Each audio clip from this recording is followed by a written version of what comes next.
from my wife. Ah.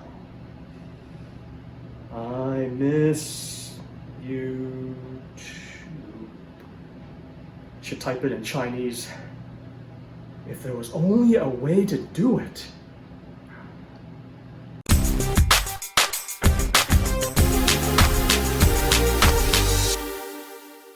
What's going on, everybody? It's time for another EZ Cantonese. Make sure you check out one of our EZ Cantonese playlists. I'm gonna stick the card right there. So as you probably noticed, I've been uploading some writing videos in EZ Cantonese. I feel that writing is actually just as important as speaking Cantonese, especially in the times of COVID. You might want to send a text message to a loved one or a friend. So today I'm going to be reviewing my first app, a Cantonese keyboard app by Leung. And I believe it's only for Android. I don't think it's available for the iPhone systems. So in case you're wondering, I am not getting paid to do this. I'm not affiliated with this app. I am not related to Leung, even though we have the same last name. So no affiliation, so you know that this is going to be a fair review. I mean, this app is free for download anyway, so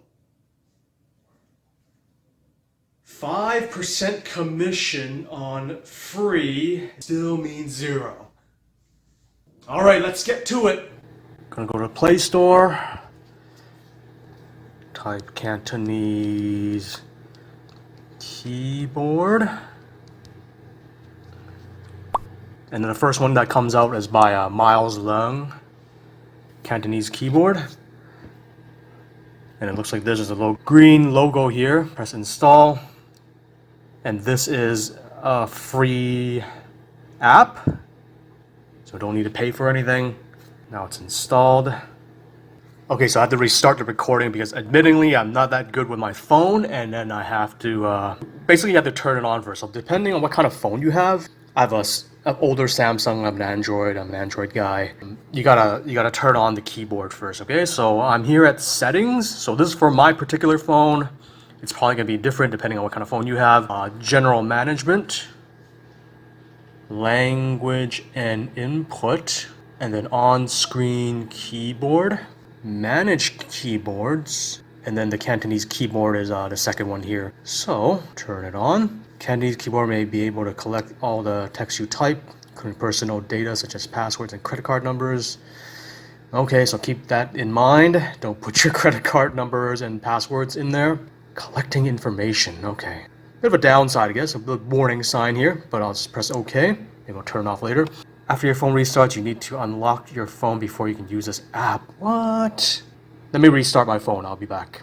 Okay, so now I resetted it, and you actually have to change your entire keyboard, at least with my phone anyways. You have to change the entire keyboard, unfortunately. So language and input, so the default keyboard, you actually have to change it to the Cantonese keyboards. Okay, so I did notice that if you go on certain apps, let's just say you start typing, right? So this is WeChat here.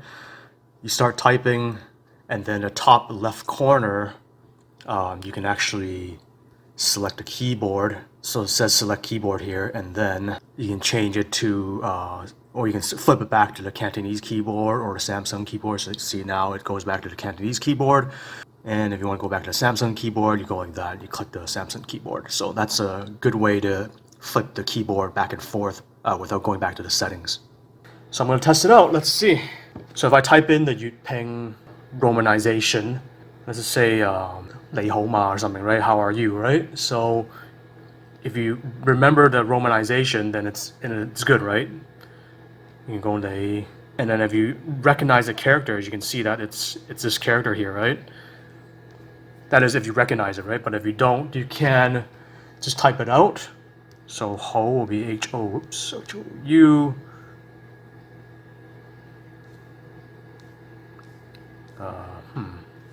Is it here?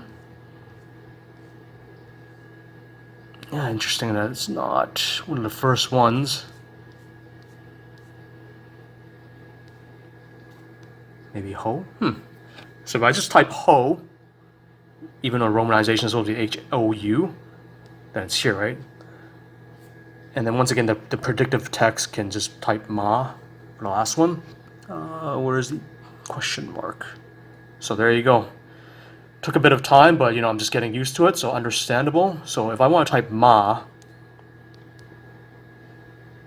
it's here also. But you need to recognize the characters, right?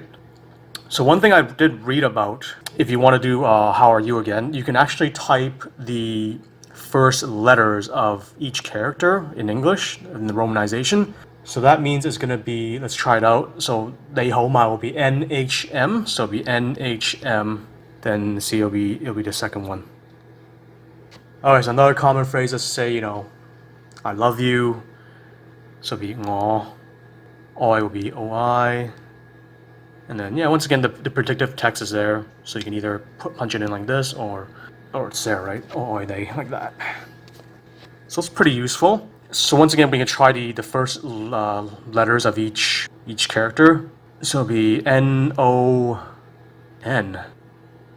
So yeah, almost the first one there. Decent feature right there. Not too bad, but you do need to recognize some of the characters for the predictive text to be useful. I mean, if you just straight up know the Yutpeng romanization, or if you're just guessing the words based on like an English phonetic translation, then it might not be as good. You can try numbers. So if you type the number 1, it'll give you the Chinese character 1. Or if you do yat, it's be J-A-T. It's not in here. So it's probably better to just put the numbers, like 2, 3, 4. Yeah, the numbers are way easier. So interesting, I typed 7, they put horse. Not sure why. Horse is like the first one. I don't know why. 8, 9, 10. Yeah, that's not bad for numbers. So let's say I want to type have in Chinese, which would be Yao. I want to type this character, right? But in Yutpeng is J-A-U, and it's just not in there. Yeah, I can't find it.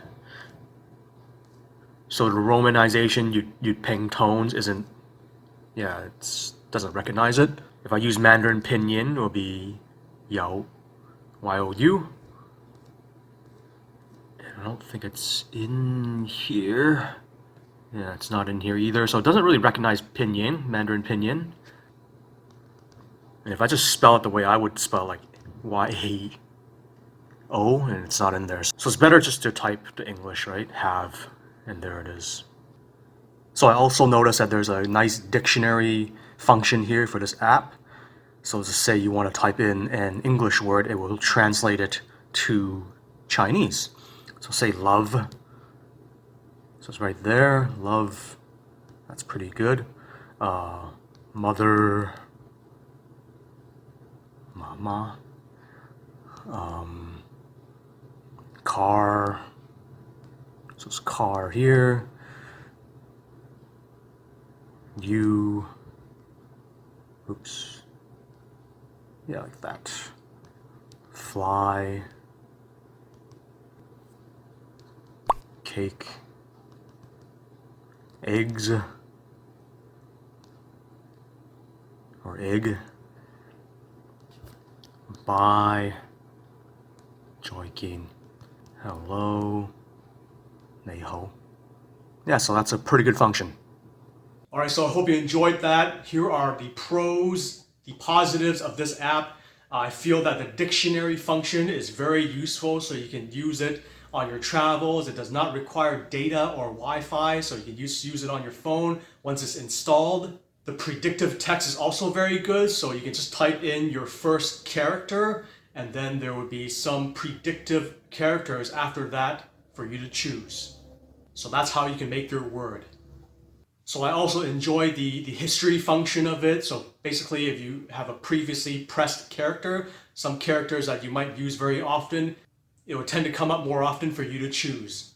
I used this app for an entire week, and it's absolutely free, and who doesn't like that, right? So it's free, there's no upselling. You know how sometimes you download a free app and then they upsell you on a monthly plan or some other stuff, upgrades and stuff. So there's none of that. So I feel the initials typing is a very useful tool also. So say for example, how are you would be 你好嗎. So the first letters of those characters is NHM. So if you type NHM, you'll get those characters.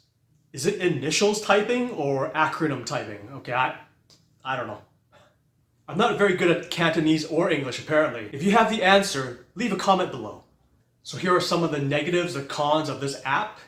So the Yutping romanization tones actually don't really work with this app. So I actually don't know how many of you actually know the Yutping romanization anyways. So perhaps maybe that's a slight advantage in a way. So you can just phonetically sound your Chinese character in English and type that in and hopefully the character comes up.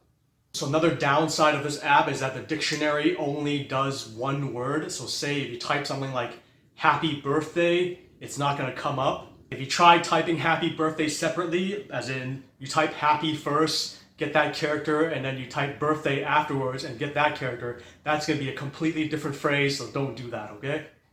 Okay, so here are some tips and comments. Well, first of all, I just want to mention that with these type of apps, you still need to understand the Chinese characters. So hence, don't unsubscribe just yet. Learn those writing videos that I put up. You still need to recognize the Chinese characters. But I do feel that a positive about these typing apps, these Chinese typing apps, is that you do get to learn the characters more and you do get to recognize the characters as you type them.